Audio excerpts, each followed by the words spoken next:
अजीज Pasha x MP CPI ने hi tech TV से बात करते हुए कहा है कि मरकजी हुकूमत बीबीसी के जरिए डॉक्यूमेंट्री के आया करने पर ईडी और आईटी के जरिए बीबीसी पर दबाव बनाने, डराने, धमकाने पर उतरी हुई है, जो कि जमहूरियत के बिल्कुल मुखालिफ है। इसी तरह हिंदुस्तान में इमरजेंसी के वक्त इंदिरा गांधी भी कुछ इस तरह के हरकतें किए, जिसकी खामियाजा कुर्सी से हाथ धोना पड़ा और भुगतना भी पड़ा। आइए देखते हैं उन्होंने मजीद क्या कहा। बड़ी अफसोस और शर्म की बात है, हुकूमत जो ना बोलने को, तो हम डेमोक्रेटिक कंट्री है, हर एक को बोलने की आज़ादी है बल्कि बोलते हैं, सहाफ़त की आज़ादी बोलते हैं, मगर अब ये इस पिछले चंद दिनों में हम जो देख रहे हैं कि कोई भी किसी के बारे में बोल दे तो एंटी नेशनल।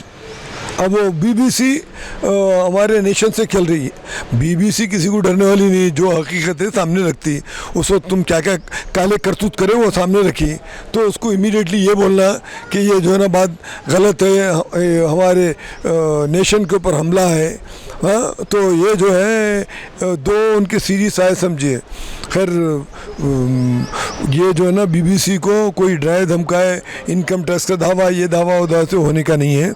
मैं इनका असली चेहरा लोगों के सामने आ रहा कि इन्हों जो है ना सहाफ़ी या आज़ादी सहाफ़त के लिए इन्हों नहीं है, इन्हों सिर्फ खाली हर एक का गला दबाना और अपनी शान है ना बढ़ाना बल्कि है।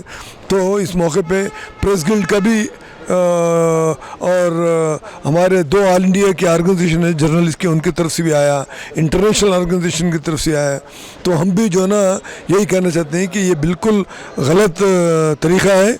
वो सहाफ़त तो कोई दबा नहीं सकता, दबाएंगा तो इससे पहले इमरजेंसी में दबाने के बाद क्या हुआ, इंदिरा गांधी को अपनी कुर्सी धोना, हाथ से धोना पड़ा। अब इनको भी जो है ना कुर्सी उनकी लड़खड़ाना शुरू हुई तो ये हरकतें कर रहे हैं। तो हम उनसे यही कहेंगे कि भाई हिंदुस्तान में जमहूरियत है, जमहूरियत की बका के लिए लोग यहाँ लड़ने मरने के लिए तैयार रहते हैं। ये काम मत कीजिए, करने से नुकसान आपका होगा और हिंदुस्तान का नाम बदनाम होगा। सीपीआई बस क्या करेंगे इसके बारे में? सीपीआई दूसरे तमाम लेफ्ट और दूसरे फोर्सेस से बातचीत कर रही है, करके जो आइंदा लाएमल तय करेगी।